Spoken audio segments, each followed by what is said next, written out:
दीदारगंज से हम बबली कुमारी आप सभी का स्वागत करते हैं। आज की गली न्यूज में दीदारगंज और यहाँ के अतरंगी लोगों से तो आप मिल ही चुके होंगे, जैसे ये पान वाले अंकल। आज मिली हमारे मोहल्ले की तारा आंटी से। तारा आंटी, और खबर ये है कि पान वाले रिंकू अंकल रोज छुपके से तारा आंटी को एक मीठा पान बना के देते हैं, और ये सूत्रों के हवाले से नहीं बल्कि बबली के हवाले से एक पक्की खबर है।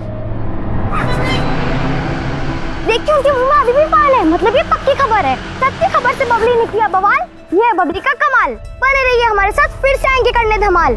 दीदारगंज पटना बबली कुमारी। अरे हम पटना के प्राइड है यार सी। अरे तुम लक्की हो जो तुम पे हम जान चिड़कते हैं। अच्छा सुनो, कितने बजे मिल रही है? 12 बजे रात में? अच्छा दिन में भी जमेगा हमको। अच्छा 12 बजे शार्प। अरे शार्प नहीं, शार्प मतलब पक्का वाला समय। अरे सुनो, I love you. I love you too. आरसी 12 बजे। मानसी। हेलो।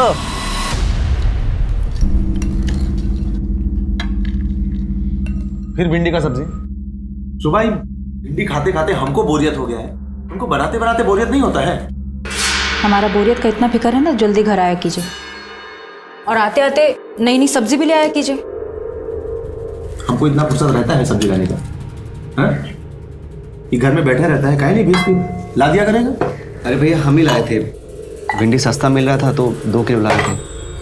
अरे भिंडी के दाम में भी आग काहे नहीं लग जाता है प्याज की तरह? फुर्सत मिल जाए इससे। आप ना सिर्फ अपना ही जायके के बारे में सोचते, दूसरों के नहीं। अगर ऐसा ही आग लगता रहा तो फैमिली का क्या होगा?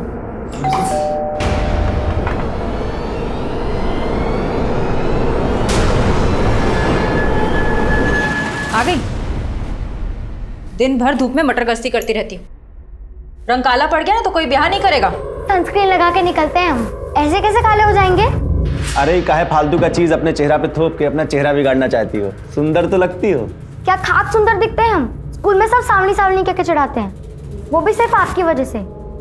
अगर आप भी मम्मी के जैसे गोरे होते तो हम भी गोरे होते।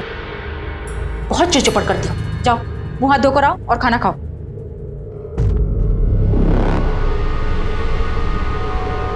देखा, रंग भी आपके जैसा ही पाई है और आपके ही नक्शे कदम पर चल रही है। जीतू ये गिफ्ट विफ्ट तो ठीक है, लेकिन तुमने हमारे फ्यूचर के बारे में क्या सोचा है? क्या? तुम्हारे फ्यूचर में हम हैं ना? अरे फ्यूचर में क्या? हमको तो लगता है ना कि तुम्हारा पास्ट में हमारा एग्जिस्टेंस था। एग्जिस्टेंस? बिल्कुल सही पकड़ी हो। वैसे तुम्हारे पास्ट में हमारी एग्जिस्टेंस ही कैसे? ओ क्या है ना मानसी, तुम्हें हमारी जीवन साथी थी। मानसी अभी तो आई हो, तुम जाने की बात कर रहे हो। आज नहीं कल। मानसी जीतू प्लीज, आज नहीं कल। Mansi bye bye. माँ कसम। हाय प्रिया जी। अरे प्लीज हमें छोड़ दीजिए। ऐसे कैसे जाने दें? आपसे ही तो हमारा फ्यूचर है।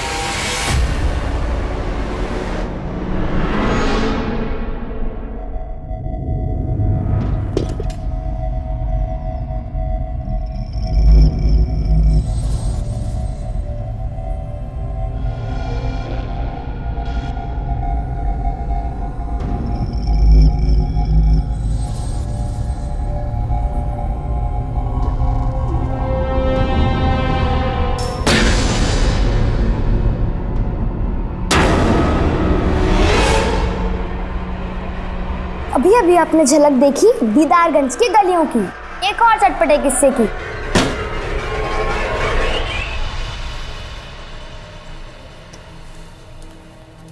परीक्षा का फॉर्म भर दी? बहुत बढ़िया उपाय निकाली हो प्रिया काम से बचने का। मतलब दुनिया भर का सारा एग्जाम पढ़ाई सिर्फ इसको करना है और हम इस घर में सिर्फ खटते रहे। इंजीनियर तुमको थोड़ी ना बनना है बहू, उसको बनना है तो पढ़ेगी नहीं। हमको सब पता है कितना पढ़ाई चालू है इसका, हमारा मुंह मत खुलवाइए तो ही अच्छा रहेगा। बहू ये कोई तरीका है सास से बात करने का? अच्छा सारा तरीके का पाठ आप सिर्फ अपनी बहू को बांचने के लिए बचा के रखे हुए थे। अरे थोड़ा बहुत तरीका सलीका इनको भी सिखा दिए होते तो आज ये दिन नहीं देखना पड़ता आपको। आरती, काहे गड़ा हुआ मुर्दा उखाड़ती हो? रोज रोज खिचखिच करना तुमको अच्छा लगता है क्या? किचकिच नहीं चाहते हैं ना तो इससे कहिए किचन में हमारा हाथ बटाया करे। पूरे कुनबे का खाना नहीं पकाएंगे हम। अरे जिंदगी भर हम साला तुमको पालते रहे, आज तू हमारा रास्ता रोकेगा? देखिए, हम आपके यहाँ काम करते थे तब आप हमको पैसा देते थे। काम देके कोनो एहसान नहीं किए हैं। भाई हमारा जमीन है, हम चाहे जो करें, हम इसको घेरेंगे। अच्छा, हम का हेलीकॉप्टर खरीद लें, उड़ के जाए यहाँ से? चढ़वा अपना जात वाला लोग के साथ बैठ के दिन में ताड़ी पीने लगे हो गए। जात पे कहाँ जा रहे हैं आप? और वैसे भी आप लोग अपने जात में पैदा होकर कौन सा महान काम किए? पीछे देखिए लखन बाबू, ये हमारा जमीन, हम इसको घेरेंगे। आपको जो भी करना है करिए, हमको यहाँ पे लैट्रिन बनवाना है। ए भाई, शंकर बाबू, लखन बाबू, एक सेकंड में तुम्हारा खोपड़ी खोल देगा शंकर। तब यहाँ लैट्रिन बनवा के का उखाड़ लोगे बे? छोड़िए हमारे पापा को, नहीं तो पुलिस बुलवाएंगे। प्रूफ भी है हमारे पास। अरे वाह छोटकी, शंकर बाबू, पुलिस बुलवाएगी? सबूत भी है तुम्हारे पास? निकाल दे तुम्हारा सबूत। लखन बाबू, जब बड़े लोग बात कर रहे हो, बच्चों को चुप रहना चाहिए।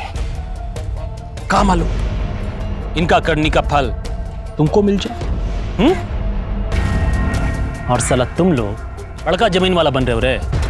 पूरा खानदान को काट के यहीं जमीन में गाड़ देंगे। ये कहानी बिहार के पटना शहर में रहने वाली दो अलग अलग लड़कियों की है। दोनों उम्र के अलग अलग दौर में थी। इनमें से एक 19 वर्षीय प्रिया पटना के पश्चिमी क्षेत्र दानापुर में रहती थी और दूसरी 11 वर्षीय बबली पटना के पूर्वी क्षेत्र दीदारगंज में रहती थी। दोनों की जिंदगी अलग अलग थी, दोनों के रहन सहन का माहौल अलग अलग था, लेकिन कहीं ना कहीं दोनों अपनी किस्मत से या फिर यूं कहें कि अपनी बदकिस्मती से एक दूसरे से जुड़ी हुई थी।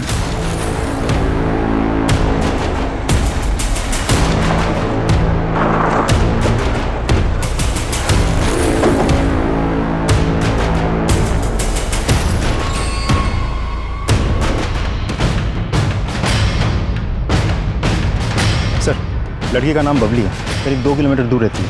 दोपहर से मोहल्ले वाले से ढूंढ रहे थे और लाश हमें यहाँ मिली। हो सकता है बच्ची को कोई यहाँ ज़बरदस्ती लेकर आया हो, और ऐसी सुनसान जगह पर बच्ची को लेकर आने का मकसद रेप हो सकता है। राजन, तुम पूछताछ जारी रखो जी, हम बच्ची की फैमिली से मिलते हैं।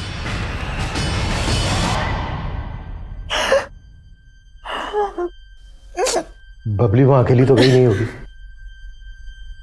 आप लोगों ने बबली को आखिरी बार कब देखा था? सिर्फ सुबह देखा था। सुबह तक अच्छी भली थी। अरे वाह, इतना हीरोइन बन के कहाँ जा रही हो? हाँ, खेलने जा रहे हैं। खेलने के लिए क्या इतना? और ये क्या, तुम ये पहन के जा रही हो? पता है कितना महंगा है, कहीं गिर गया तो? चल तारो। ऐसे कैसे गिर जाएगा, हम अपने दोस्तों को दिखाएंगे। बाय, हम जा रहे हैं।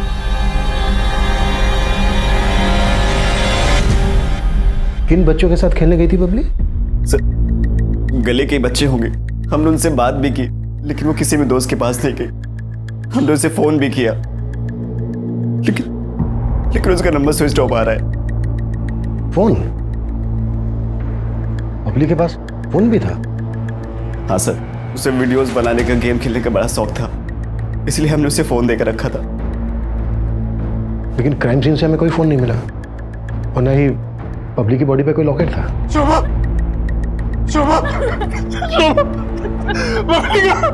बबली को क्या हुआ? कहाँ बबली? बबली आप भैया हमारे बबली के पिता। आप कहाँ थे? काम के सिलसिले में बाहर जाना पड़ता, बाहर गए थे। आप लोगों को शक है किसी का?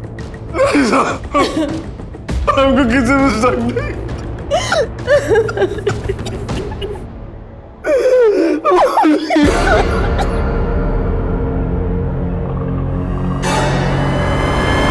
ये लोग अभी बात करने की हालत में नहीं है। आसपास पूछताछ करो, शायद किसी ने बबली को किसी के साथ क्राइम सीन की तरफ आते जाते देखा हो। बबली और उसकी फैमिली से जुड़ी हुई सभी बातें पता करो, पर्सनल और आउटसाइडर दोनों एंगल्स पे काम करो। साहब,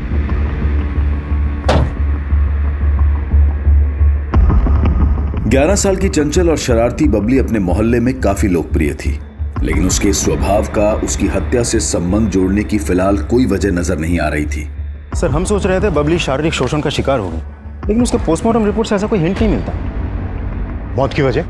उसके सिर पे 4 इंच से भी ज्यादा लंबा घाव है। पोस्टमार्टम रिपोर्ट के हिसाब से उसके सर को जोर से कहीं पटका गया है, इसकी वजह से बबली की मौत हुई। कुछ और पता चला? सर, ये कि उसके माँ बाप के आपसे रिश्ते कुछ ठीक नहीं थे, दोनों में अक्सर लड़ाइयाँ होती है। किन बातों को लेकर? अफेयर। मैंने अपने खबरी को काम पे लगाया था। सर, थोड़ा और टटोला तो पता चला कि बबली के फादर उमेश का सोनपुर में रहने वाली सोनाक्षी नाम की एक औरत के साथ काफी मिलना जुलना है।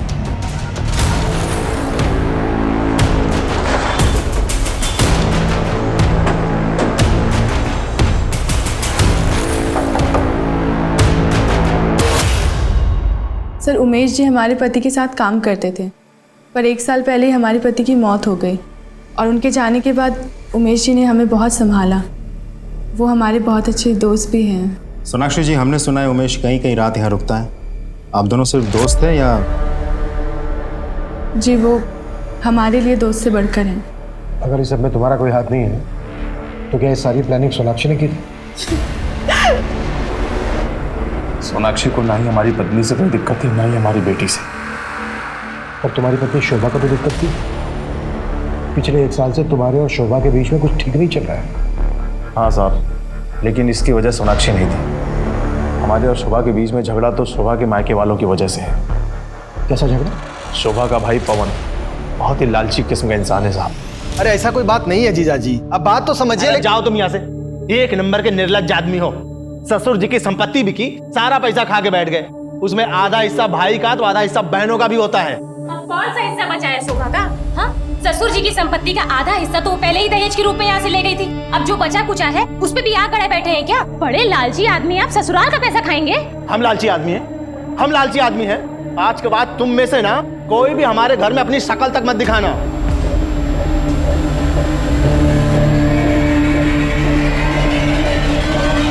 साहब, उस दिन के बाद से तो हमने और शोभा ने कभी वहां झांक के देखा भी नहीं। कहाँ रहते हैं वो लोग? यहीं पटना में, दानापुर।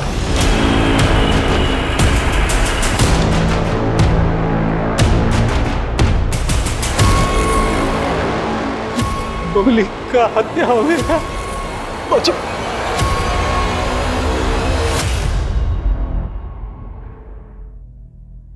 पता नहीं किसकी नजर लगी। 6 जनवरी को बबली की हत्या हुई। उसकी हत्या के बारे में सच में आपको कुछ नहीं मालूम?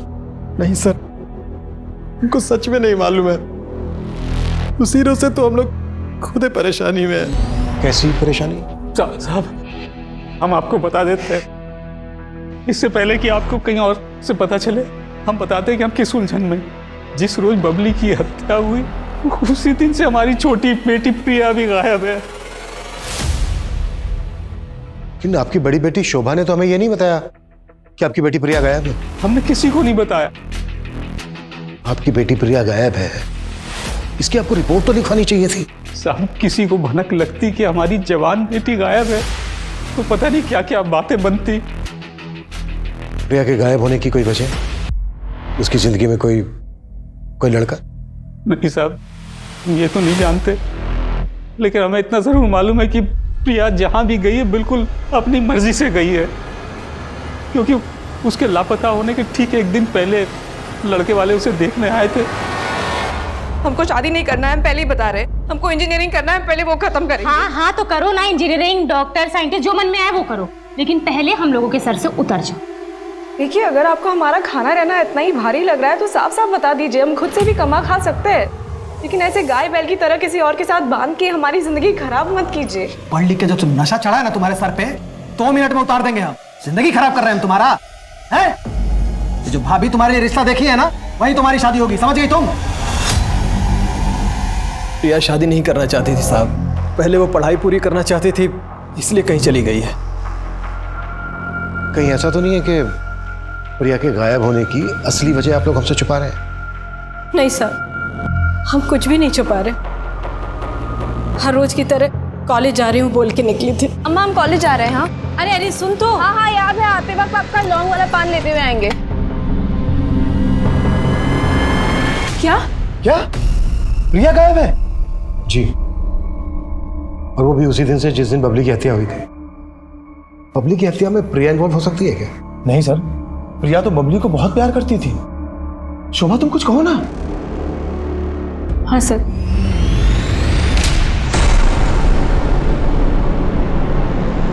प्रिया का गायब होना एक रहस्य नजर आ रहा था। पुलिस प्रिया और बबली दोनों परिवारों से जुड़ी बारीक से बारीक बात को पता कर रही थी और इसी कड़ी में उमेश के परिवार की एक और रंजिश के तार खुलकर सामने आए, जिसकी जड़ें काफी गहरी थी। तुम लोगों का झगड़ा इस हद तक पहुंच गया था कि लखन ने इस पे बंदूक तक तान दी थी, बच्ची को धमकी दी थी।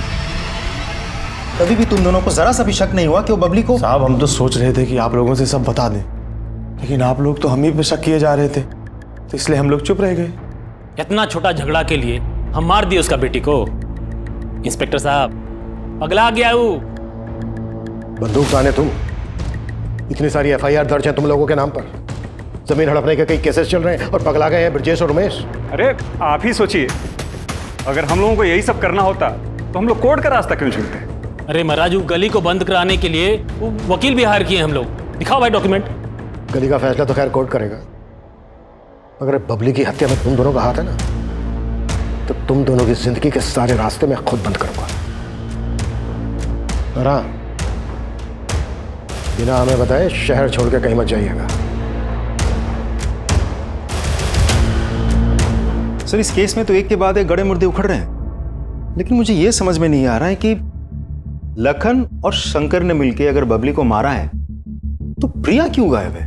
हो सकता है प्रिया इस केस में कैजुअलिटी हो। अगर ऐसा है तो फिर इन दोनों ने प्रिया को जिंदा नहीं छोड़ा होगा। प्रिया की स्कूटी का कुछ पता चला? अभी तक तो नहीं सर, लेकिन प्रिया के कॉल रिकॉर्ड्स मैंने चेक किए हैं, लगता नहीं कोई अफेयर होगा। इस वक्त हमारा यह पता लगाना बहुत जरूरी है कि प्रिया कहां गायब है। मुझे लग रहा है किसी ने जानबूझकर जाल बिछाया है ताकि बबली की हत्या के लिए हम प्रिया पर शक करते रहें और असल गुनहगार पर हमारा ध्यान ही ना जाए।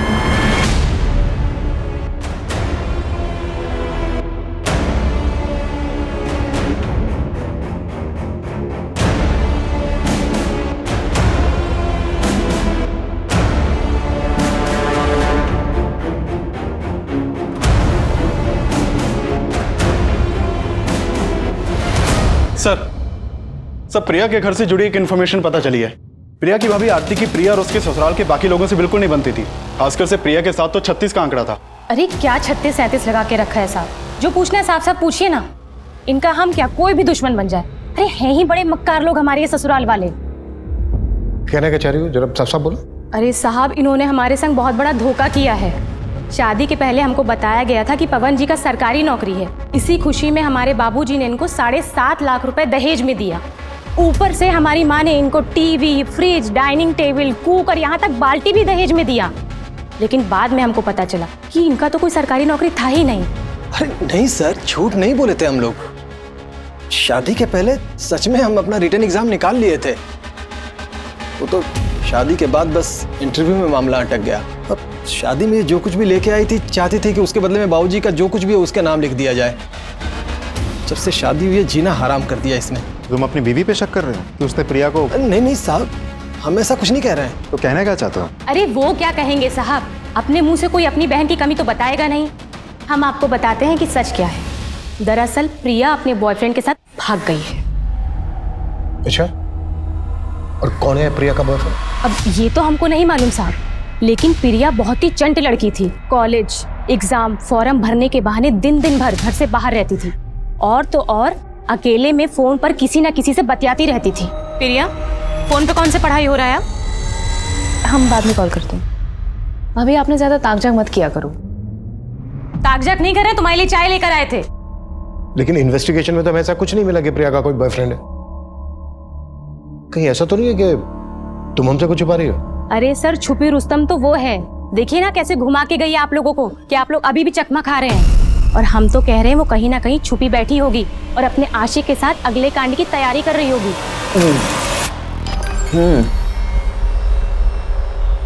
कितने बजे मिल रही हो?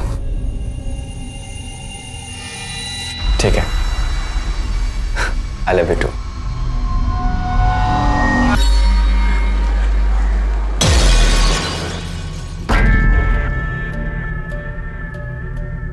करे ये पुलिस वाले लोग मेरे घर तक कैसे पहुंचे?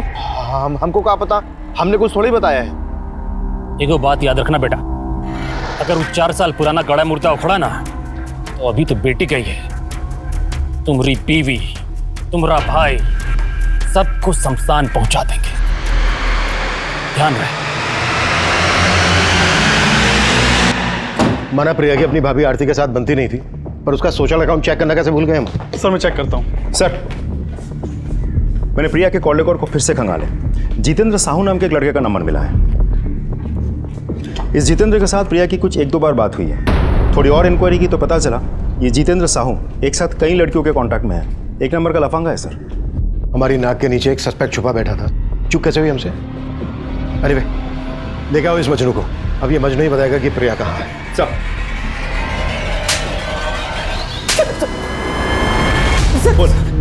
सर हमें नहीं पता कि प्रिया कहाँ है। सर हमने प्रिया के साथ कभी छेड़छाड़ नहीं की। तू कुछ भी जानता है ना, सच सच बता दे, वरना मार मार के ना तेरी सारी रोमियोगिरी निकाल दूंगा मैं। समझ में आई मेरी बात? मेरा विश्वास कीजिए, मैंने प्रिया को नहीं भगाया है। और सर हम प्रिया को काहे भगाएंगे? प्रिया तो खुद इस मामले में हमारी गुरु थी। क्या गुरु मतलब सर ये सब मामलों में वो हमारी गुरु थी और हम उसके चेले। अबे गोंचू बोलना। अरे जो मैं बोल रही हूँ ना वो रिपीट कर। फ्यूचर में क्या? अरे फ्यूचर में क्या, हमें तो लगता है ना हमारा तुम्हारा ना पास्ट में एजिसेंस था। क्या है ना मानसी, प्लीज आज नहीं कल। Mansi bye bye. माँ कसम। आए प्रिया जी। देखिए प्लीज हमें छोड़ दीजिए। ऐसे कैसे जाने दें?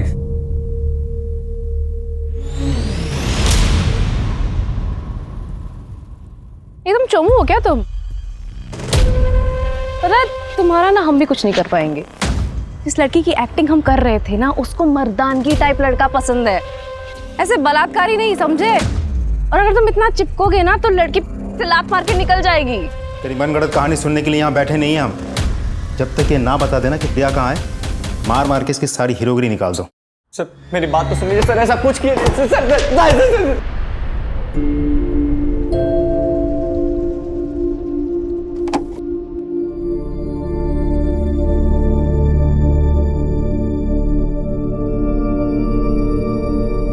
भाभी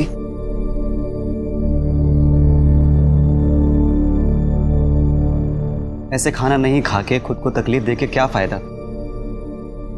हम आपका दुख समझ सकते हैं, लेकिन अभी जो हो गया उसे बदल थोड़ी ना सकते। चलिए कुछ खा लीजिए, नहीं आप बीमार पड़ जाएंगे। भाभी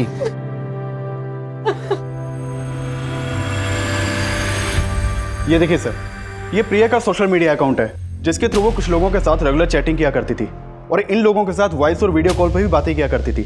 सर इसी वजह से हमें प्रिया के कॉल रिकॉर्ड में कुछ नहीं मिला था। क्या नाम है इनके जिनके साथ वो चैटिंग करती थी?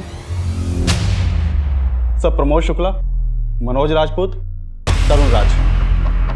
सर ये जितेंद्र तो कुछ उगल ही नहीं रहा है, बोल रहे उसको पता ही नहीं प्रिया कहाँ है। जाने दो उसको, और राजन को बोलो कि नजर रखे उस पर। अपने आप पता चल जाएगा कि वो सच में कुछ नहीं जानता है या फिर झूठ बोल रहा है। तो मुलाकात करते हैं इन तीनों से।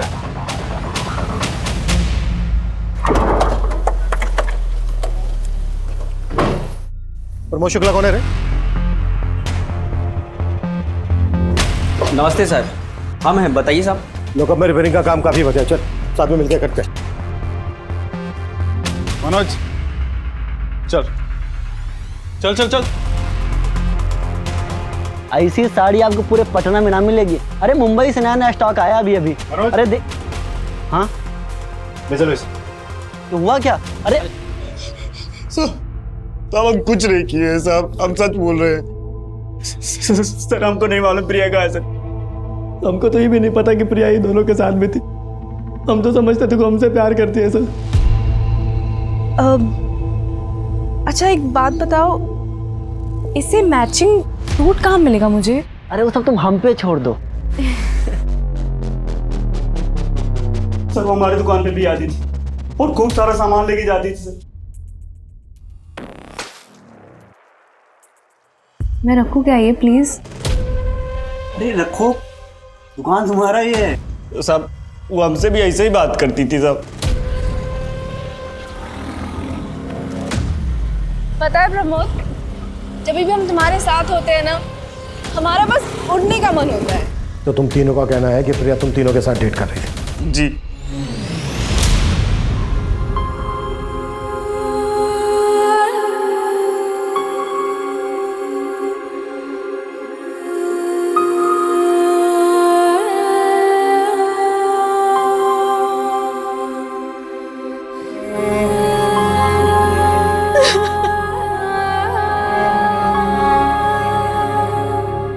शोभा,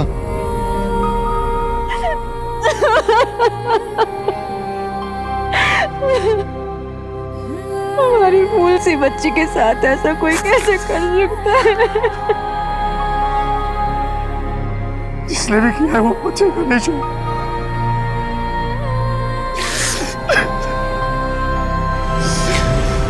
पापा जी से बात हुआ? नहीं हुआ। प्रिया सिर्फ हमारी बहन ही नहीं थी, उनकी बेटी भी थी। हमको हमारी बेटी के बारे में कम से कम ये पता है कि वो नहीं रही,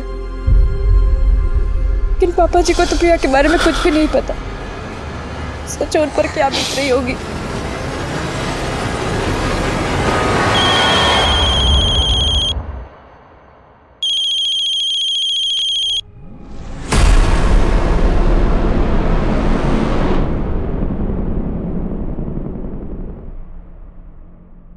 हाँ, सबको एकदम शांत रखो, अभी कुछ नहीं करना है। समय आने पे भैया बताएंगे क्या करना है। ठीक है।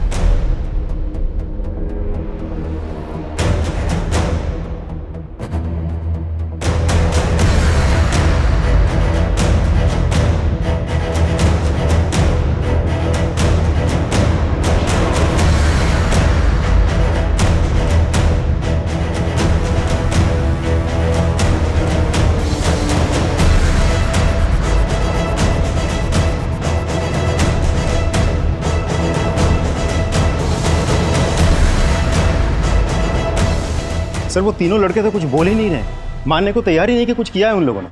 बबली की हत्या और प्रिया के गायब होने के दौरान की एक एक डिटेल चाहिए मुझे। जी सर। राजदीप सर, प्रिया की स्कूटी का कुछ पता चला? नहीं सर, जहां पर भी चोरी की गाड़ियां बेची जाती है हमने पता किया, लेकिन स्कूटी के बारे में कुछ नहीं पता चला। आज के समय में किसी का दोहरी जिंदगी जीना कोई हैरान कर देने वाली बात नहीं है, लेकिन प्रिया सिर्फ दोहरी जिंदगी नहीं बल्कि दोहरा व्यक्तित्व भी जी रही थी। प्रिया के उस व्यक्तित्व की जो तस्वीर मनोज, प्रमोद और तरुण ने पुलिस को दी थी, अगर उसे सच माना जाए तो इस संभावना को नकारा नहीं जा सकता है कि प्रिया अपनी मर्जी से अपनों से दूर चली गई थी। लेकिन संभावना यह भी थी कि खेल खेल में प्रिया ने कई दुश्मन बना लिए हों और प्रिया के गायब होने के पीछे शायद इनमें से ही किसी एक का हाथ हो।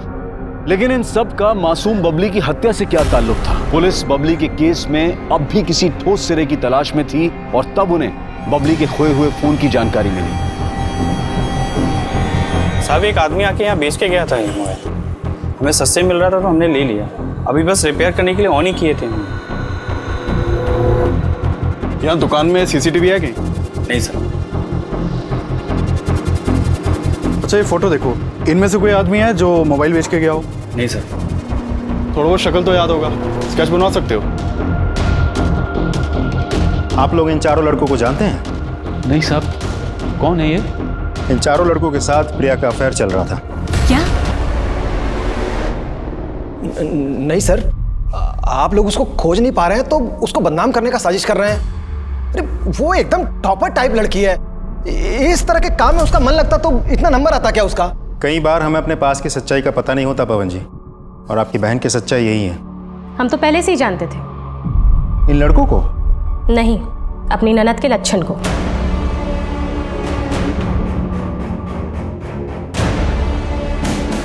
सर, मोबाइल का डेटा इस पर ट्रांसफर कर दिया। Thank you. ये देखिए सर, बबली के मोबाइल से क्या मिला है। शॉकिंग। फोन लेके आओ दोनों को। Sir.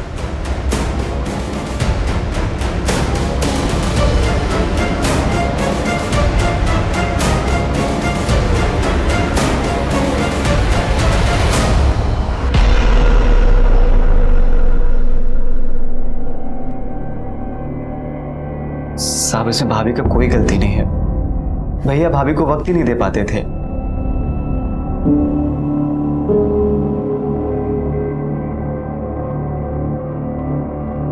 The number you have called is currently switched off.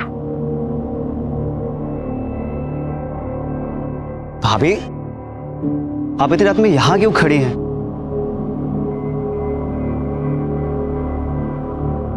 हम आपकी तकलीफ को समझ सकते हैं। एक तो भैया ने आपके मायके वालों से बिल्कुल बात करना बंद कर दी, बस वो आपको टाइम बिल्कुल नहीं दे पाते।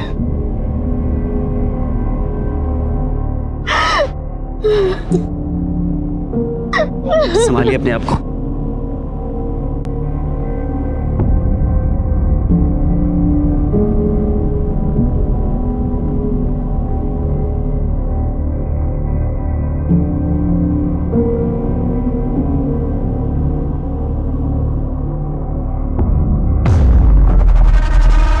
कोई था? कहीं बबली तो नहीं जाग गई? रूम में जाके देखते। हमको लगा था कि बबली ने हमें देख लिया है। वो पता करने के लिए हम कमरे में गए, देखा तो बबली वहां सो रही थी। हमको नहीं पता था साहब कि बबली ने हमारा वीडियो बना लिया है। हमने कुछ नहीं किया साहब। एक और बात साहब, जो शायद भैया आपको कभी नहीं बताएं। क्या बात? सब हमको लगता है कि शंकर और लखन ने मिलकर ही बबली को मारा है। शंकर की हमेशा से भाभी पर बुरी नजर थी। अभी तक समझे नहीं हो तो समझ लो, लखन ठाकुर कौन है। चलो शंकर।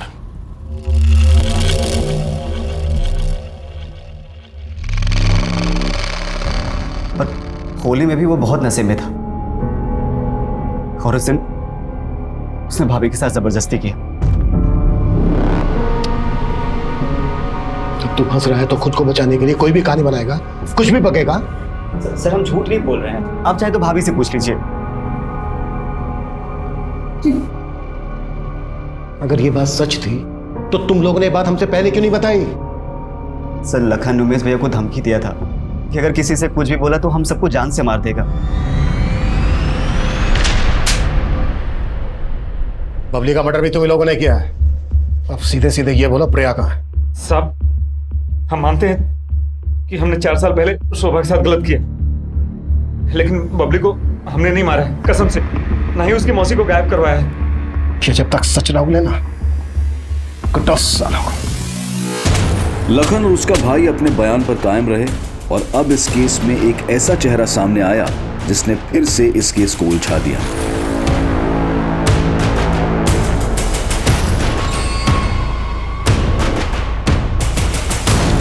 सर इस आदमी की शक्ल तो हमारे किसी भी सस्पेक्ट से मैच नहीं करती। आखिर ये है कौन? हो सकता है ये वही शख्स हो जिसे बबली को मारने के लिए हायर किया गया। और अगर बबली का मोबाइल इसके पास था तो जाहिर सी बात है बबली का लॉकेट भी इसी के पास होगा। लेकिन सर इस आदमी का अगर इन तीनों के साथ कोई सर मैं इन तीनों के कॉल रिकॉर्ड्स और लोकेशन को स्टडी कर रहा था तो एक सरप्राइजिंग बात सामने आई है। प्रिया के गायब होने से 2 दिन पहले ही ये तीनों एक दूसरे के टच में आए थे। उससे पहले इन तीनों का आपस में कोई कनेक्शन नहीं था। और जिस दिन प्रिया गायब हुई और जहां हमें बबली की लाश मिली थी, ये तीनों उस दिन सेम टाइम सेम जगह पे मौजूद थे। सर बता दे, सर बता, आपको पता चल गया था सर? वो एक ही टाइम पे काफी लड़कों को घुमा रही थी। फिर हमको पता चला कि वो सिर्फ तरुण और हमें नहीं बल्कि प्रमोद को भी बेवकूफ बना रही थी। फिर क्या किया तुम तीनों ने उसके साथ?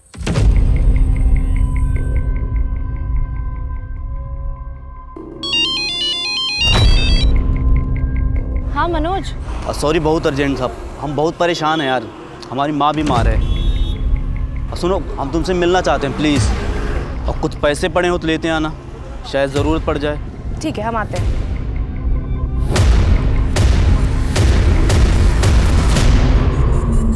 बबली 1 सेकंड, हम आते हैं। अरे इसको काहे ले आई? अरे हम इसके घर के पास से गुजर रहे थे, हमको देखी तो जिद पकड़ ली, स्कूटर पे घूमना। 1 सेकंड, हम आते हैं। बबली कुछ टाइम के लिए तुम यहीं पे रखो, हम आते हैं। हाँ ठीक है।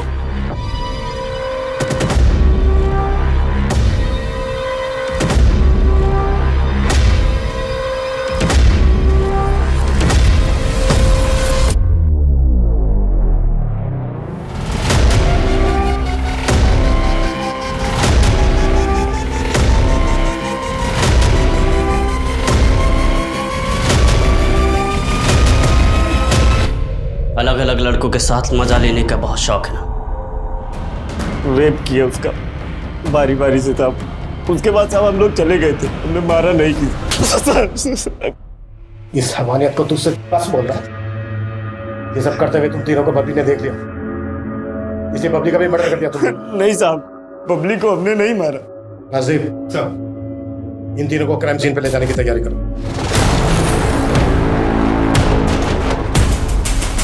उतारो। बबली की बॉडी हमें यहाँ मिली। प्रिया का रेप कहाँ किया था तुम लोगों ने? साहब, गाड़ी जहाँ खड़ी है वहीं आसपास स्कूटी खड़ी थी। आसपास का पूरा एरिया सर्च करो, कुछ भी छूटना नहीं चाहिए। मूव।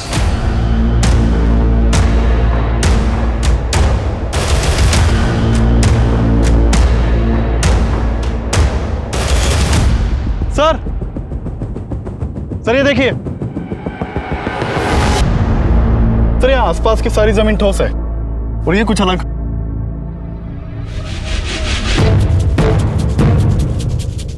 खुदवा इसको। सर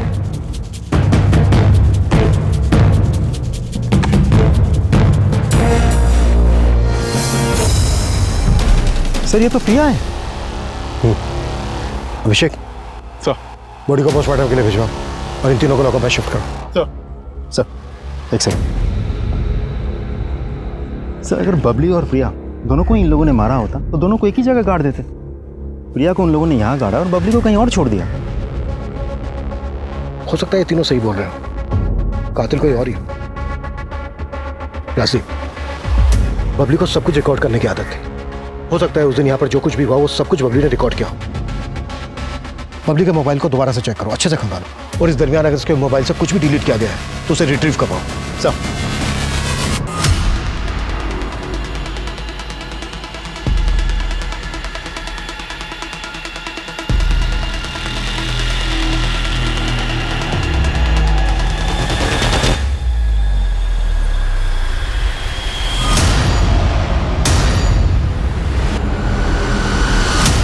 और इसमें टाइम नहीं लगना चाहिए।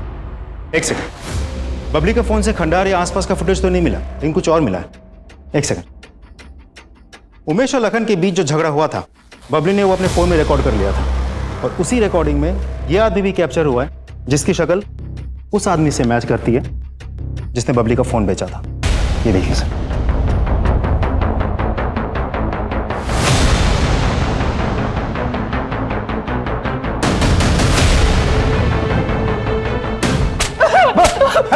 अभिषेक, सर इसका पूरा घर खंगाला।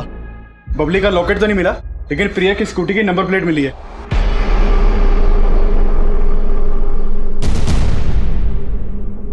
कहाँ है प्रिया की स्कूटी? साहब हमने पूरी स्कूटी खोल के उसको अलग अलग जगह बेच दिया साहब। और बबली का मोबाइल वो कहाँ से मिला था तुझे? साहब मोबाइल खंडर में पड़ा था तो हमने उठा लिया था साहब।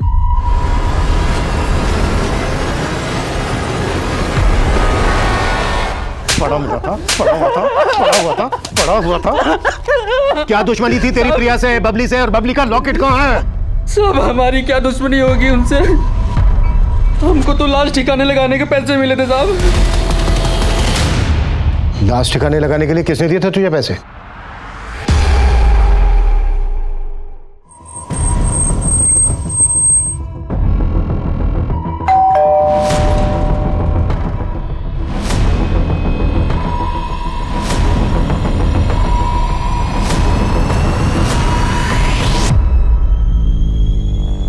बबली का ये लॉकेट तुम्हारी ही कवर से मिला है। क्यों, क्या है सर? प्रिया का चरित्र शुरू से ही खराब था। वो पढ़ाई में अच्छी थी इसलिए उसके सारे ऐप दब जाते थे। मारा क्यों प्रिया को? उस दिन प्रिया कब हमारे घर आई और बबली को अपने साथ लेकर चली गई हमें पता ही नहीं चला। जब बबली बहुत देर तक घर वापस नहीं आई तो हम उसे खोजने निकले। बबली, बबली। जब हम उस रास्ते पर पहुंचे तो हमें खंडर के पास प्रिया की स्कूटी नजर आई। बबली, बबली। जब हम खंडर के पास गए तो वहां से बबली के रोने की आवाज आ रही थी। बबली। जब हम खंडर के अंदर जाकर देखे तो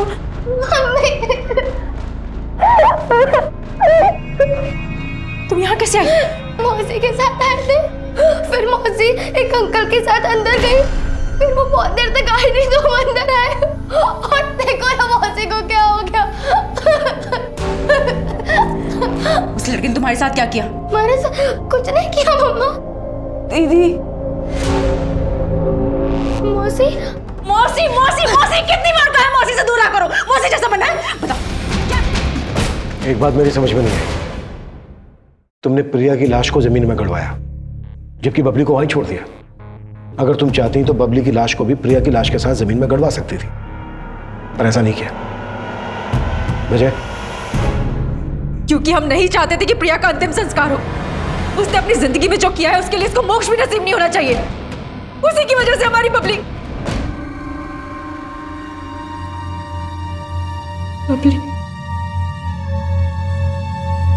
उसकी तो कोई गलती नहीं थी, बिना वजह सूली चढ़ गई वो।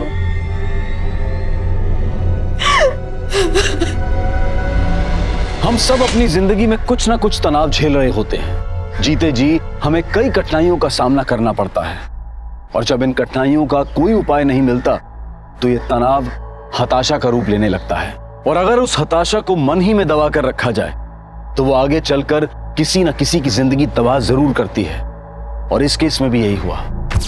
तरुण, मनोज और प्रमोद पर प्रिया के साथ बलात्कार करने, शोभा पर अपनी बेटी बबली और अपनी बहन की हत्या करने, और ज्ञानू को उसका साथ देने और सबूतों के साथ छेड़छाड़ करने के लिए दोषी पाया गया, और अब सभी अदालत से अपने फैसले का इंतजार कर रहे हैं। प्रिया के पिता आज भी अपनी बेटियों पर लगे आरोपों को मानने के लिए तैयार नहीं हैं। वहीं ब्रजेश घर छोड़कर चला गया है, और उमेश भी अपनी पत्नी को बचाने के लिए कानूनी लड़ाई लड़ रहा है, क्योंकि कहीं ना कहीं उसे भी एहसास है कि इस सब के पीछे उसकी भी गलती थी। देखते हैं हमारे आज के एपिसोड की दूसरी कहानी। नमस्कार, आदाब। मैं अनूप सोनी क्राइम पेट्रोल सतर्क के ब्लैक हेडलाइंस अध्याय के आज के एपिसोड में आप सबका स्वागत करता हूं। इंसान के जीवन में विचारों का बड़ा महत्व होता है। अच्छे विचार इंसान को प्रगति के पथ पर ले जाते हैं, और बुरे विचार पतन की गर्त में। बुरे विचार लंबे समय तक संस्कारों के रूप में हमारे मन में जगह बनाकर हमें ललचाते हैं, डराते हैं, और फिर बेवजह होते हैं जुर्म। ये बेवजह के जुर्म कुछ ही मिनटों में कई जिंदगियां बर्बाद कर देते हैं, और हाथ आता है सिर्फ पछतावा, बेवजह।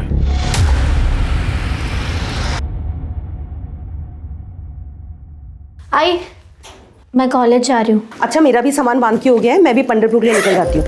अच्छा सुन, तेरी बुआ को बता दिया है, तुम दोनों बहनों को अगर खाना बनाने का मन नहीं हो तो उनके घर जाके खा लेना, ठीक है? हाँ ओके, ठीक है आई, बाय। हाँ, ध्यान रखना अपना।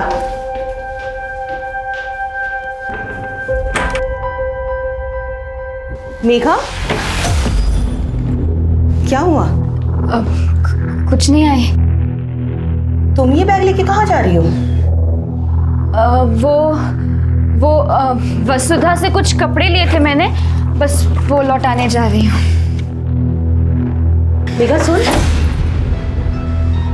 एक बात बोलूं, मेरे पीठ पीछे ना दोनों बहनें झगड़ना मत। सानिका थोड़ी भावुक है ना, उसे संभाल लेना, और अगर विट्ठला का आशीर्वाद रहा तो इसी साल एक ही मंडप में दोनों का लगन हो जाएगा। अच्छा, मैं चलती हूँ वरना लेट हो जाऊंगी। हेलो अश्विनी, कहाँ हो? हाँ, भी घर से निकल रही हूँ, बस मैं बैठ के तुम्हें फोन करती हूँ, ठीक है? मैं निकलूँ नहीं तो बस छूट जाएगी। अच्छा अच्छा ठीक है, अपना ख्याल रखना। हाँ।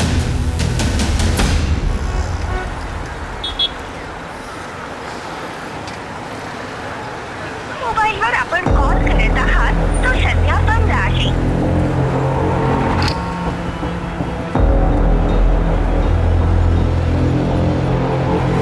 मोबाईलवर आपण कॉल करत आहात।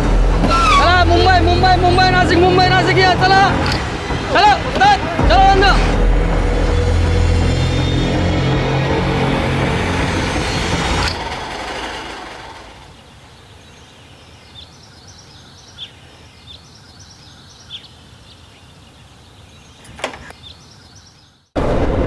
दीपक, तू यहाँ और मैं तेरा वहाँ बस स्टैंड पर इंतजार कर रही थी। देख तेरी बहन ने क्या किया। क्या किया?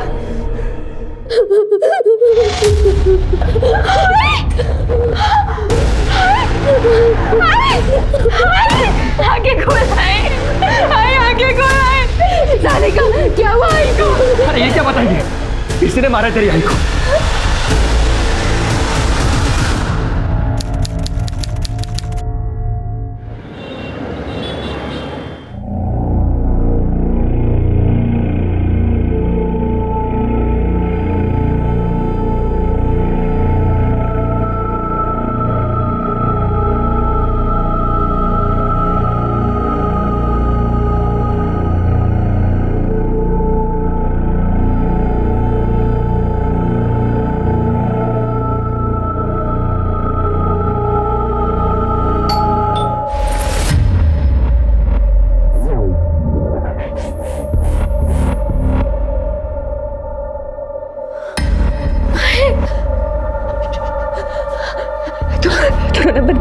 मैं हूं ना, ऐसे कुछ अपने दरवाजे पे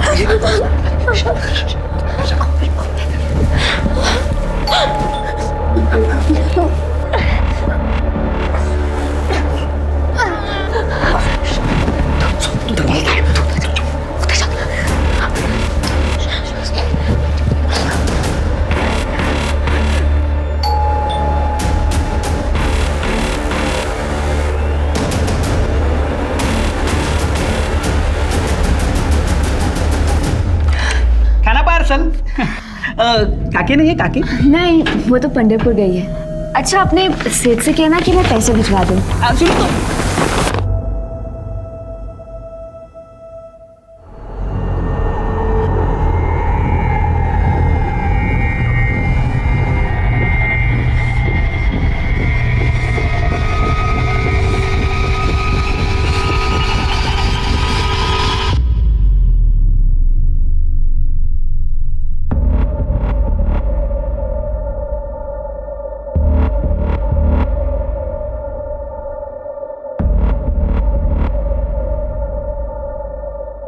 मत रोना मन कर।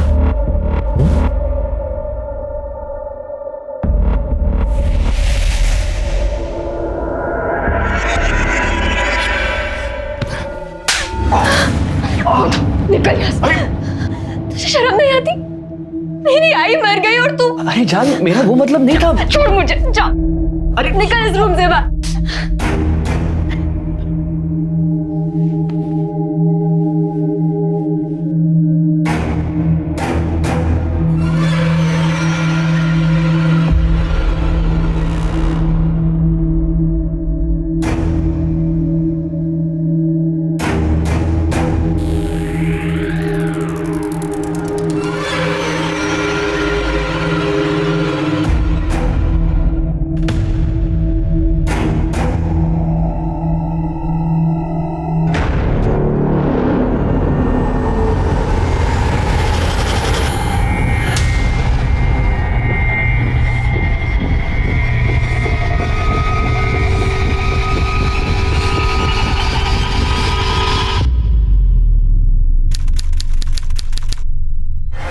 एक काम करते हैं, बॉडी को काटकर उसे एसिड से गला देते हैं, किसी को कुछ समझ में नहीं आएगा।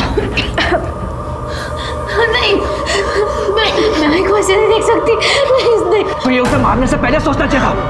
नहीं मारा। झगड़ू मत। हमें कुछ ऐसा करना होगा कि हम में से कोई भी ना फंसे।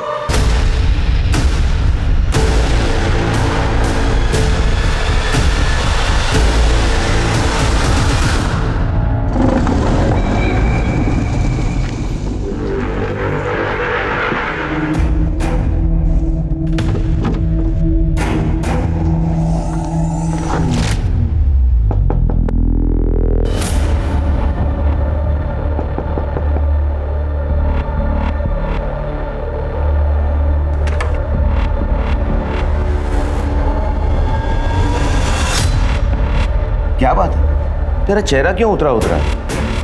सब ठीक है ना?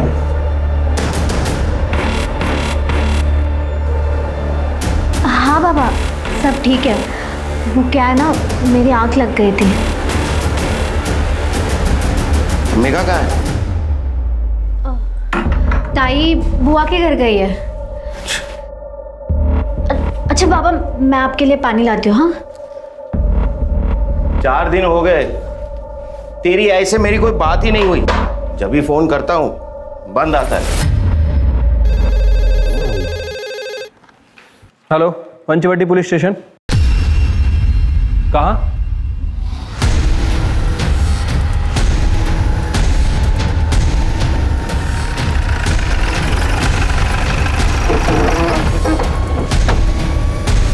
चला चला, हटिए आप लोग, हटिए। चलो पीछे। चलो मगे चलो। क्या हो जा? ए, फोन किसने किया था? सर मैंने। गीता आई है, लकड़ी चुनने के लिए आई थी। इसने लाश को देखा और डर गई, तो मुझे फोन करने के लिए बोला। सर फोन ऑन है। ऑन है लेकिन लॉक है। उसकी फैमिली फोटो लगती है। इनमें से किसी को देखा है क्या किसी ने? सर, ऐसा भी हो सकता है कि लड़की का मर्डर कहीं और किया गया और बॉडी को यहाँ डंप किया। हाँ, फोन को टेक्निकल टीम के पास भेज दो। ओके। इसमें फैमिली कांटेक्ट रहेगा, कांटेक्ट करो। ओके सर, कोई मर्डर वेपन नहीं मिला। बॉडी का पंचनामा करके पोस्टमार्टम के लिए भेज दो।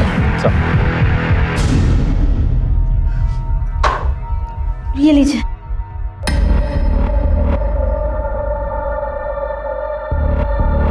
घर धोया है क्या? हाँ हाँ, धोया था। तेरी और मेघा की आई से कुछ बात हुई?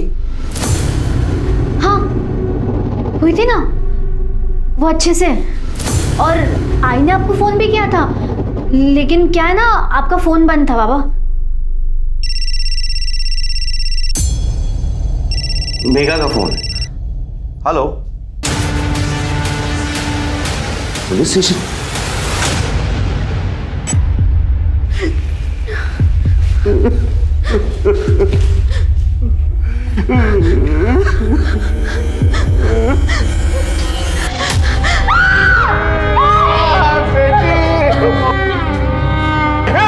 बेटी, पानी लेके आ जा। पहले मां अश्विनी फाल्के का मर्डर और फिर बड़ी बहन मेघा फाल्के का मर्डर। सानिका या तो अचानक से उठे रिश्तों और जज्बात के ज्वार भाटा को सहन नहीं कर पाई, या फिर वो बखूबी एक बहरूपी की तरह से नाटक कर रही थी। कहीं ऐसा तो नहीं था कि अपनी मां का मर्डर करने के बाद सानिका ने अपने इस राज को जानने वाली बहन मेघा फाल्के का भी मर्डर कर दिया।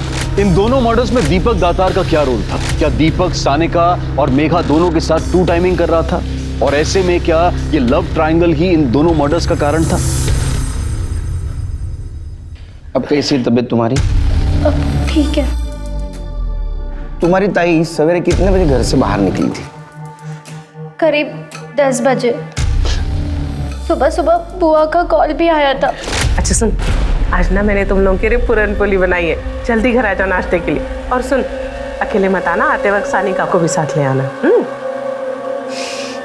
ठीक है बुआ, आते हैं हम। चल सानिका, तैयार हो जा। तुम जाकर आओ ना, वो मेरी तबीयत ठीक नहीं है। Please please. ताई फिर बुआ के घर चली गई। इतनी देर तक तुम्हारी ताई घर पे नहीं आई, तुम्हें चिंता नहीं हुई उसकी? सर मेरी तबीयत खराब थी, आंख लग गई थी। फिर जब 4 बजे बाबा आए तब आंख खुली।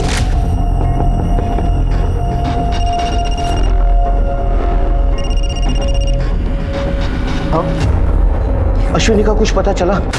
देखो, पंढरपुर में जो हमारे गोत्र के पंडित हैं उनसे पूछो, उन्हें सब पता होगा। अश्विनी कौन? मेरी पत्नी 4 दिन पहले पंढरपुर गई है, अभी तक नहीं लौटी। उसका फोन भी नहीं लग रहा। उसे तो पता ही नहीं कि मेघा। 4 दिन से तुम्हारी आई से बात नहीं हुई? हाँ, मेरा मतलब है रोज होती थी, बस आज नहीं हुई। मेरे फार्म हाउस पे नेटवर्क का प्रॉब्लम। सर, इनकी बहन सविता को भी बुलाया है, आती होगी। तूने मेघा से पहले मेरे को क्यों नहीं उठाया? आई शांत हो प्लीज, शांत हो जाइएगा। एक बात बताइए, जब मेघा आपके घर में आई तो आपको उसके बिहेवियर में कुछ अलग लगा? उसका मूड या उसने कुछ बताया आपको? नहीं साहब, ऐसा तो कुछ नहीं लगा। ये बैस, कहाँ है ग? तुझे फोन करके बुलाना पड़ता है बुआ के आने के लिए? बुआ आपको जो खिलाना है ना खिला दो, मुझे जल्दी जाना है। सोनालिका जरा पूरन पूरी आन लोग कर दे, आ गई खा।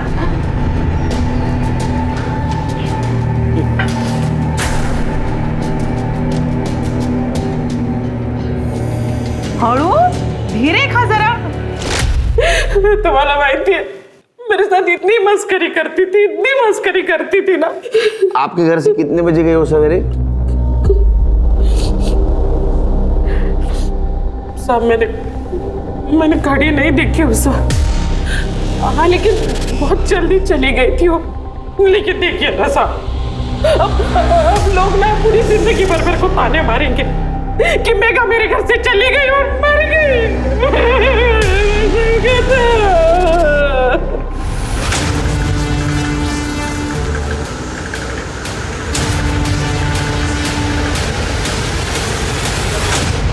फिरके, ये बुआ जैसे इंसान है ना, अपनी बातों को अपने हिसाब से तोड़ मरोड़ कर बोलते हैं। इसके कॉल डिटेल्स निकालो और इसकी बस्ती में पूछताछ करो। और ये सानिका, ये मुझे गड़बड़ लग रही है, कुछ छुपा रही है हमसे।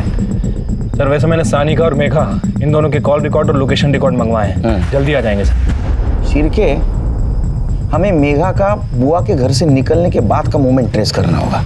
एक काम करो, बुआ के घर से मेघा के घर तक का और बुआ के घर से क्राइम सीन तक अगर कोई सीसीटीवी फुटेज मिलता है तो कलेक्ट करो। इस केस में हमें किसी भी हालत में ब्रेक थ्रू चाहिए। मैडम सविता का हस्बैंड जिंदा था ना, तभी दोनों फैमिली में रिलेशन अच्छे थे। सविता के पति के मर जाने के बाद अश्विनी ने दोनों परिवार को संभाल के रखा है। लेकिन 3 महीने पहले सविता ने बहुत बड़ा तमाशा खड़ा किया था। मैं देखो ओमकार बोल रही हूँ, अगर मेरा पति जिंदा होता ना तो तेरे दरवाजे पे थूकने भी नहीं आती मैं। बुआ तुझे अगर इतनी अकड़ है तो तू आती क्यों है? ये सब बातें ना अपने बाप को पूछ। ये जो तुम लोग की साड़ियाँ गहने कहाँ से आता रे? किसके बदौलत आता? हमारे बदौलत। अगर मेरे पति ने तेरे बाप को वहाँ पे नौकरी नहीं दी होती ना तो ये सड़ता रहता आज कहीं। हाँ तो काका के मरने के बाद खिला रहे हैं ना मेरे बाबा। मेघा, अरे देवा, काय बोलते हैं मुर्गी, काय बोलते? बोल रही हूँ तुझे खून खराबा हो जाएगा। देख एक काम कर, तू ना वो अपनी वो जड़गा वाली जमीन बेच और मेरा हिस्सा मेरे को वापस कर दे। मैं अपने पैसे से अपने बेटे के लिए कोई धंधा पानी खोल दूंगी, लेकिन तेरी बेटी की बात नहीं सुनेगी। मैं बोल रही हूँ, देखो बात मत कर मेरे साथ। अच्छा, ठीक है सर। मेघा फाल्के की पोस्टमार्टम रिपोर्ट। पोस्टमार्टम के हिसाब से उसका मर्डर 10 से 12 के बीच हुआ है और हमें पुलिस स्टेशन में कॉल आई थी 1:10 पे। राइट सर, मतलब मेघा बुआ के घर से निकली और उसका मर्डर हो गया। ठीक है, जब मेघा का मर्डर हुआ वो खाली पेट थी, लेकिन उसके बुआ ने तो बताया था वो घर से नाश्ता करके निकली है। हाँ तो नहीं खाया होगा ना साहब, मैं क्या करूँ त्यात्मा। देखिए जब मेघा घर पे आई तो मैंने सोनालिका को बोल दिया कि उसे नाश्ता दे। मैं अपनी पूजा करने के लिए अंदर चली गई, फिर उसके बाद उसने नाश्ता किया नहीं किया मुझे क्या पता। और वैसे भी साहब ना ये लड़कियों को ना आजकल का ये घर का गाउठी खाना पसंद नहीं आता। इनको वो क्या बोलते वो पिज्जा बर्गर पास्ता वास्ता ये सब पसंद आता है, इसलिए शायद उसने नहीं खाया होगा। तो मैं क्या करूँ? हो गया। हाँ, हमें पता चला है कि 1 महीना पहले तुम्हारा और ओमकार का झगड़ा हुआ था और उस वक्त मेघा ने तुम्हें खरी खोटी सुनाई थी। क्या ऐसा तो नहीं इसका बदला तुमने लिया? क्या बोल रहे साहब आप? किसके घर में झगड़े नहीं होते? किसके घर में झगड़ा नहीं होता? आपके घर में नहीं होता झगड़ा? अब झगड़ा हुआ इसका मतलब ये तो नहीं कि आप। और जब झगड़ा चलते रहता ना साहब तो हमें होश नहीं रहता कि हम क्या बोल रहे। जो मन में आया जो मुंह में आया हम बोल देते बस।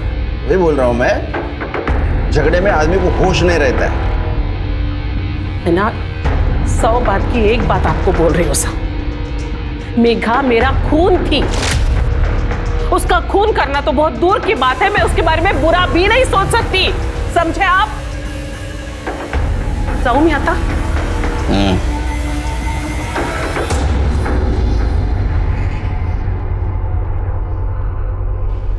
गिरगिट देखा है कभी? कैसे रंग बदलता है वैसे रंग बदलती है औरत। इसके घर के आसपास के सीसीटीवी फुटेज का क्या हुआ? सर इसके घर के आसपास कोई सीसीटीवी कैमरा नहीं है, कोई फुटेज ही नहीं मिले। और एक टीम को काम पे लगा दो। इसके घर के रास्ते पे जितने भी रोड कनेक्टेड है ना, वहां अगर सीसीटीवी रहेगा तो उसका फुटेज कलेक्ट करो। ठीक है सर। सर ये रहे मेघा फाल्के के लोकेशन और कॉल रिकॉर्ड। कुछ संदिग्ध मिला? सर इन कॉल रिकॉर्ड्स में एक दीपक दातार नाम के लड़के का नंबर है, जो नंबर अभी बंद है। कौन है दीपक दातार? सर थोड़ा गुंडा टाइप का लड़का है। इवन हमारे थाने में भी इसके खिलाफ 3-4 मारपीट के केसेस दर्ज है। इसका एड्रेस निकाला? जी सर, हम इसके घर भी गए थे, लेकिन इसके घर पर ताला है। इसका मोबाइल सर्वेलेंस पे डाल दो और पता करो इसका मेघा के साथ क्या कनेक्शन है।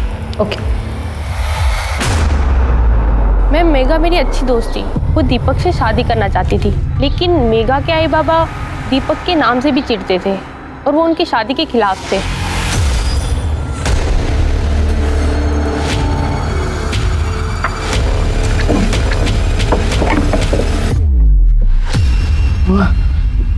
ये गहने कहाँ गए? सानिका! सानिका ऊपर आओ! क्या हुआ बाबा? ये आई के गहने कहाँ गए? बाबा मुझे नहीं मालूम। मुझे तो कुछ समझ में ही नहीं आ रहा। मेरी बेटी का मर्डर हो गया, घर के लॉकर से पुश्तैनी ने गहने गायब हो चुके और मेरी पत्नी की कुछ खोज खबर ही नहीं मिल रही है। अब एक काम कीजिए, आपकी पत्नी का फोटो और गहनों की डिटेल्स दे दीजिए, हम उन्हें जल्द से जल्द ढूंढने की कोशिश करेंगे।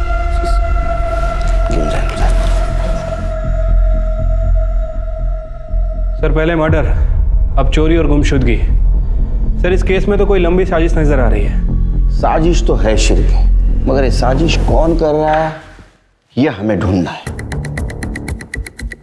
मेघा का मर्डर हो चुका है, दीपक गायब है, हो सकता है ऑनर किलिंग का मामला हो, या तो ओमकार ने दीपक और मेघा का मर्डर किया हो, या सिर्फ मेघा का मर्डर किया हो और इसमें उसकी पत्नी अश्विनी भी शामिल है और इसीलिए उसने अश्विनी को पंढरपुर भेज दिया।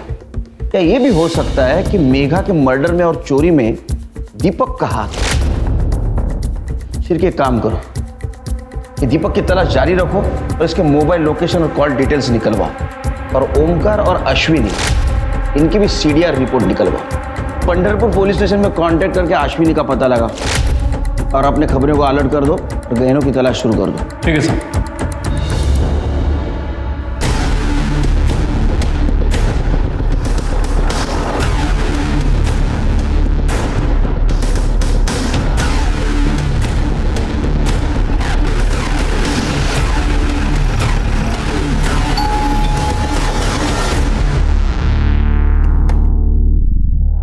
सुबोध आप ही हैं? हाँ। राहुल गोलटकर ने आपसे गैरेज खरीदा था? हाँ। कितने रुपए में? 5 लाख में, लेकिन उसने अभी तक पैसे नहीं दिए। उसने गहने गिरवी रखे हैं। तो गहने गिरवी रखे हैं? जी। गहने हैं घर में? जी। दिखाइए।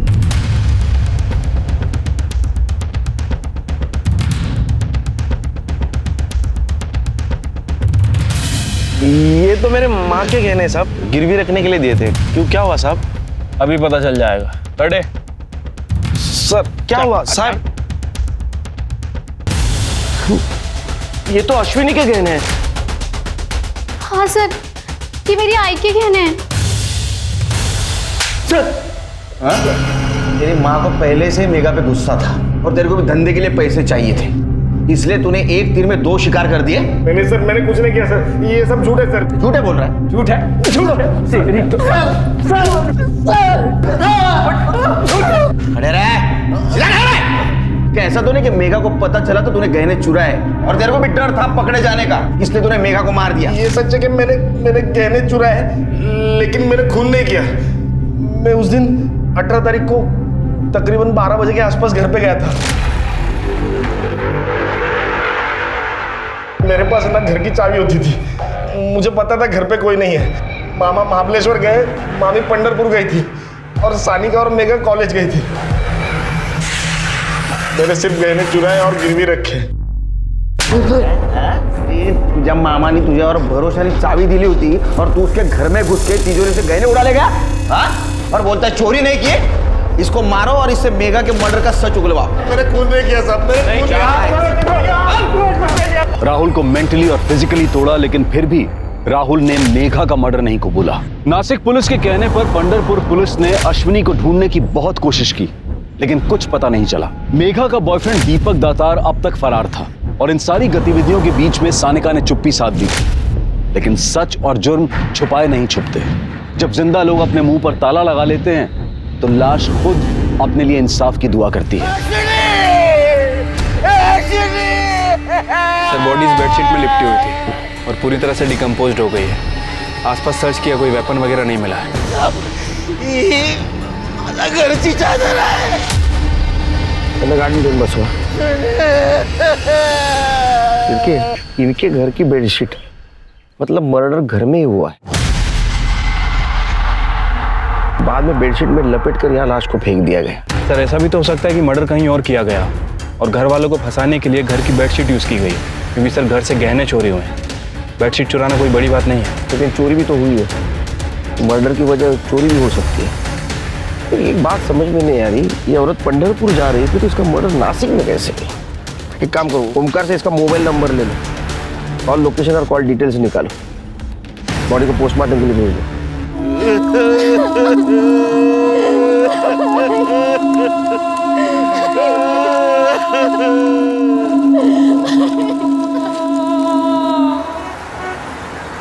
सर अश्विनी फाल्के की पीएम रिपोर्ट।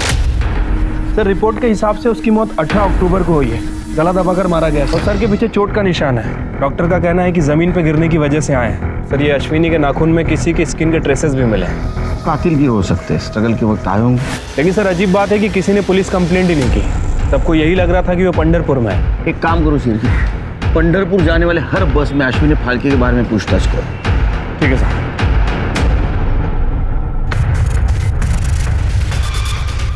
हाँ मैडम, ये काकी तो 18 तारीख को पंढरपुर जाने के लिए मेरी ही गाड़ी में बैठी थी। अरे बस थामा। क्या लगा कि घर से फोन आया है, इमरजेंसी है, उतरना पड़ेगा। हेलो जी सर, अश्विनी पंढरपुर जाने के लिए बस में जरूर बैठी थी, लेकिन 5 मिनट बाद वो रास्ते में उतर गई। अश्विनी फाल्के के कॉल रिकॉर्ड और लोकेशन रिकॉर्ड। सर रिकॉर्ड के हिसाब से उसकी आखिरी बार बात 12:45 पर सानिका से हुई थी। लास्ट लोकेशन क्या है? सर लोकेशन के हिसाब से 12:55 पर उसका फोन घर पर ही था और उसके बाद 1:05 पर उसका फोन स्विच ऑफ हो गया। उस वक्त उसके घर के आसपास किसके किसके नंबर एक्टिव थे? सर एक मिनट। सानिका, बुआ का लड़का राहुल और मेघा। इसके अलावा और कुछ सस्पिशियस?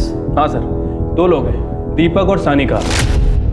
सर दीपक के कॉल रिकॉर्ड के हिसाब से जिस टाइम मर्डर हुआ दीपक का फोन स्विच ऑफ था और सानिका के फोन रिकॉर्ड में किसी सिद्धेश लाटकर का नंबर मिला है। और सर ये दीपक और सानिका आपस में बहुत बातें किया करते थे फोन पर। ये सानिका का सिद्धेश लाटकर और दीपक के साथ क्या कनेक्शन था, जरा पता करवाओ। ठीक है सर। शिरके, इस केस से जुड़े कुछ सवाल हैं जिसका जवाब हमें ढूंढना होगा। अश्विनी का मर्डर 18 तारीख को हुआ और उसी दिन उसके गहने भी चोरी हो गए। तो सवाल नंबर 1, क्या उसका खून घर पे हुआ? तो किसने किया और क्यों किया? सवाल नंबर 2, अश्विनी पंढरपुर के लिए निकली लेकिन कुछ इमरजेंसी बताकर आधे रास्ते में बस से उतर गई और घर आ गई। क्या थी वो इमरजेंसी? सवाल नंबर 3, अगर उसके मर्डर में मेघा का हाथ है तो मेघा का मर्डर किसने और क्यों किया? मेघा और सानिका झूठ क्यों बोल रहे थे कि उनकी बात मां से होती थी? एक और बात, अश्विनी और ओमकार दीपक की शादी मेघा से नहीं होने देना चाहते थे, तो क्या ऐसा तो नहीं कि दीपक ने अश्विनी को मार दिया और ये बात मेघा को पता चली तो उसने मेघा को भी मार दिया? दीपक के घर की तलाशी लेनी होगी शिरकी। ठीक है सर। और एक काम करो, फॉरेंसिक से कहो यूवी लाइट्स अरेंज करें, हमें ओमकार के घर की भी तलाशी लेनी है।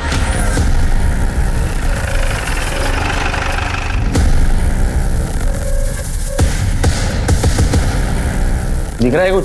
साहब घर से बात भी आ रही थी और ये बात मैंने मेघा को ही बोली थी। आपके घर से बहुत बात आ रही है। बात?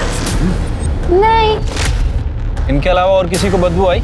हाँ, हमें भी आ रही थी। अच्छा, उस वक्त घर में और कौन कौन था? उस वक्त मैंने मेघा और सानिका को देखा था। सर ये देखिए।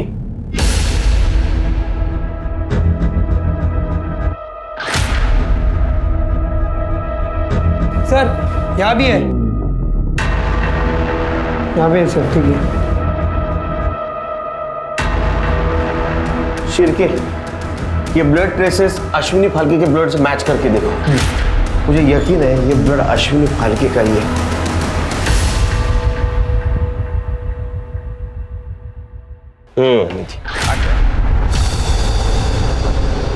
उनके ट्रेसेस मिले हमें, और तुम और तुम्हारी बहन मेघा भी घर पे ही थे, ये भी पता चला है मोबाइल लोकेशन से। तुम तो कहती थी तुम्हारी माँ के साथ बात हो रही है, उसके बाद में मेघा का भी मर्डर हो गया, तुम चुप रही, किसी से कुछ नहीं कहा। क्यों? सानिका, सानिका तुम बोलते क्यों नहीं?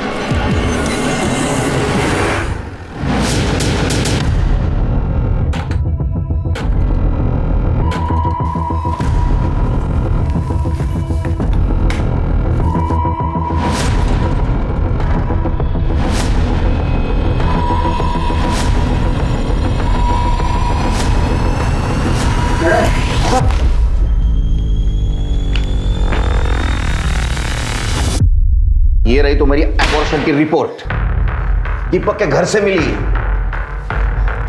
दीपक के साथ लंबी लंबी बातें करती थी, ये मालूम होने के बावजूद भी कि वो तुम्हारी बहन मेघा का बॉयफ्रेंड है, तुम उसके साथ रिलेशनशिप में थी, और ये बात तुम्हारी माँ अश्विनी को पता चली, इसलिए तुमने तुम्हारी माँ को मार दिया। मेघा को समझाया बुझाया, वो मानी नहीं तो उसको भी मार दिया। नहीं सर, मैंने किसी को नहीं मारा सर। झूठ बोलना तो तुम्हारी आदत है। सर मैं सच बोल रही हूँ, मैं दीपक भाऊ के साथ रिलेशनशिप में नहीं थी। वो मैं तो क्या? मैं मेरे बॉयफ्रेंड सिद्धेश से प्रेग्नेंट हो गई थी, इसलिए दीपक भाऊ के पास गई थी हेल्प के लिए, क्योंकि उन्होंने भी ताई का अबॉर्शन करवाया था। अब ये भी सच बता दो कि तुम्हारी माँ को किसने और कैसे मारा, बताओ।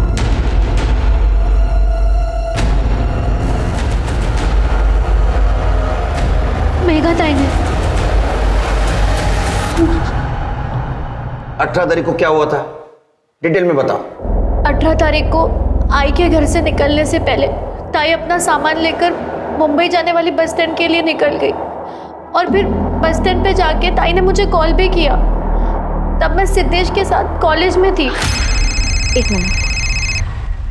हेलो, हाँ ताई। सानिका, मैं दीपक के साथ हमेशा हमेशा के लिए घर छोड़कर जा रही हूँ। ताई, लेकिन क्यों? देख, पापा मेरी शादी दीपक से नहीं होने देंगे, इसके अलावा मेरे पास और कोई चारा नहीं है। हाँ बोल सानिका। ताई दीपक भाऊ के साथ शादी करने के लिए घर छोड़कर जा रही है। क्या? मैं अभी आ रही हूँ घर, अभी आ रही हूँ। ताई, मेरी आई से बात हो गई है, वो घर वापस आ रही है, तू भी आ जा। आई बाबा के साथ तेरी और दीपक के बारे में बात करने वाली है, वो तेरी शादी करवा देंगे, तू घर आ जा। थोड़ी देर बाद सिद्धेश ने मुझे घर छोड़ दिया। घर गई और मैंने देखा कि ताई ने आई को मार दिया था। ताई तूने क्या किया? मेघा, दीपक भाऊ ताई को ढूंढते ढूंढते घर पहुंच गए। ये क्या हुआ? मेघा, ये क्या किया तूने? सानिका, दीपक प्लीज मुझे बचा लो। तुम दोनों को मेरी कसम, किसी को कुछ मत कहना। ये बात तुमने हमें पहले क्यों नहीं बताई?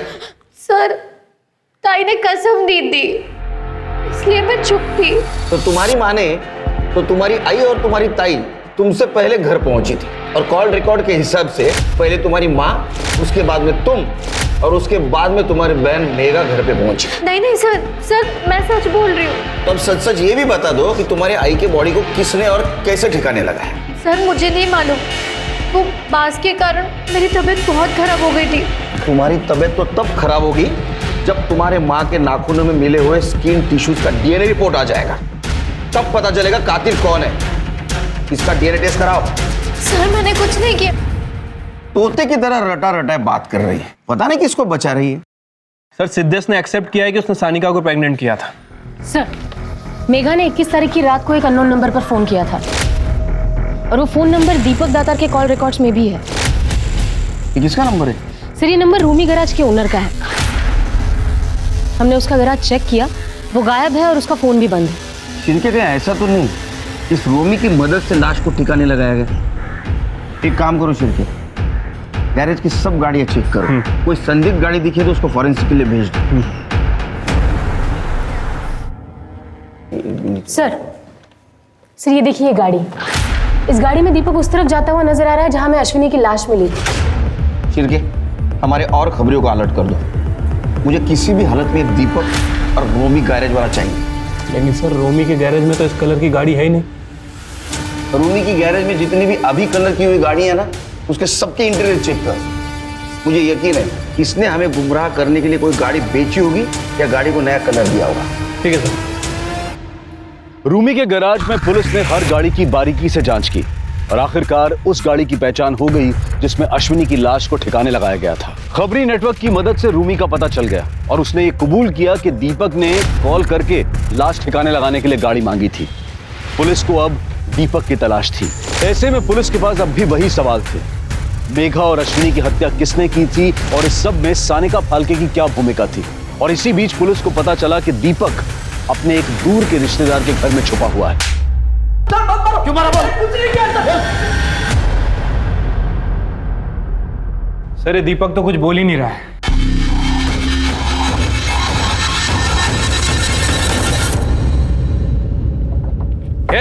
राहुल का है? राहुल का है? बोला उसे इधर। सर अभी तो यहाँ नहीं है, वो एक हफ्ते के लिए बाहर गया है। फोन लगा उसे, मुझे उससे बात करनी है। मेरी गाड़ी सर्विसिंग के लिए लेके गया था, बोला क्लीन करके आता हूँ और बगैर धोए मुझे दे दी। क्या हुआ साहब? मेरे गाड़ी में खून लगा है।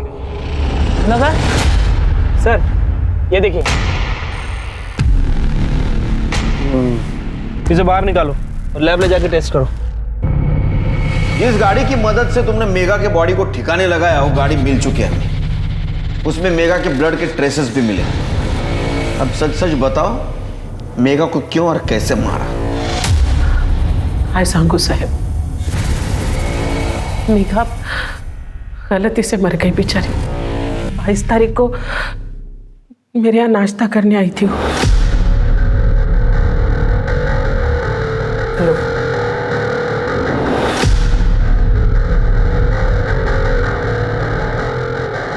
ये कहाँ से लिया तुमने? अरे ये तो यही लेके आए थे 3 दिन पहले।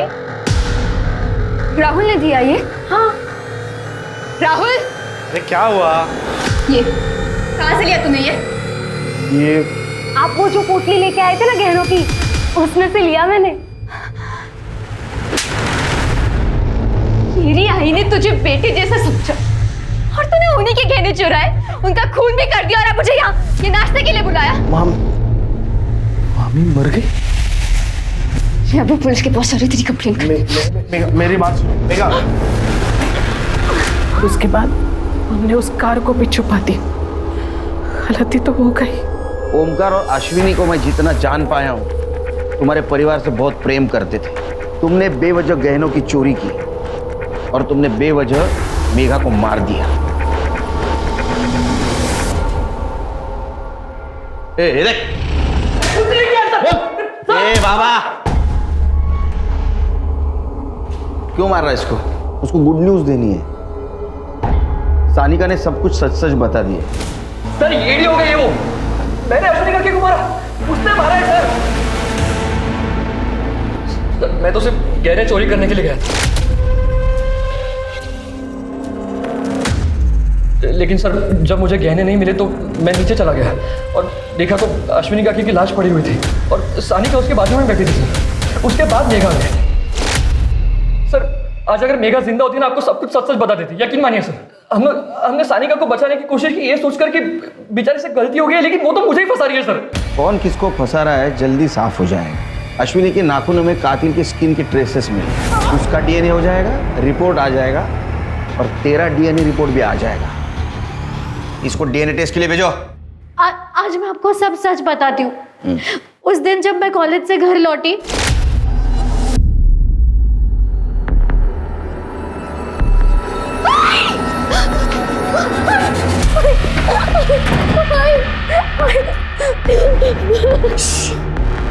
ये मर्डर तूने किया है, समझ रही है ना? दीपक तू? देख तेरी बहन ने क्या किया। 3 दिन आई की बॉडी के साथ घर पे रहे। मैं दीपक को भाई समझती थी, लेकिन वो जानवर है, जानवर। और उसने हर रात मेरा रेप किया। ताई को पता तक नहीं चला। ये सब तुमने क्यों सहा? सर 1 साल से वो मुझे ब्लैकमेल कर रहा था। अबॉर्शन करवाने के बाद एक दिन उसने मुझे घर बुलाया। अगर आप नहीं होते तो मेरा अबॉर्शन नहीं हो पाता। थैंक यू भाऊ। अरे सब भाव मत बोला करना, अच्छा नहीं लगता ना। मतलब मेरा दिल आ गया है तेरे पे।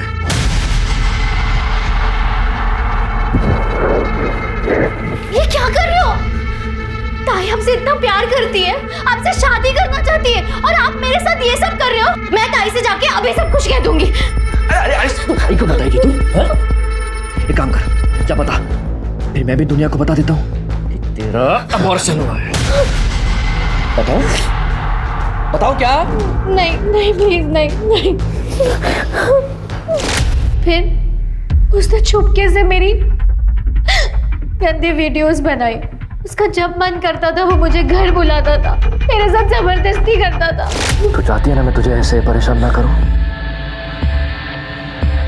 तो एक काम कर, जा और अपने माँ के गहने लेके आ जा। अरे प्लान पूरा सॉर्टेड है। तेरी बहन के साथ भाग के शादी कर लूंगा और भूल जाऊंगा यार तुझे। अरे नहीं, अरे आदत है मेरी ऐसे भूलना। मैं चोरी नहीं करूंगी। तुम्हारे इस कहानी पर भरोसा कैसे करें? सर मैं अपना रेप और अबॉर्शन को छुपा रही थी, इसलिए मैं अब तक झूठ बोल रही थी सर। लेकिन अभी मैं सच बोल रही हूँ। दीपक के पास मेरी गंदी गंदी वीडियोस है।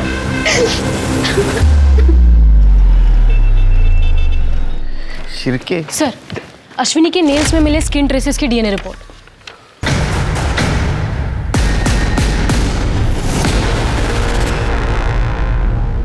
देख उतर।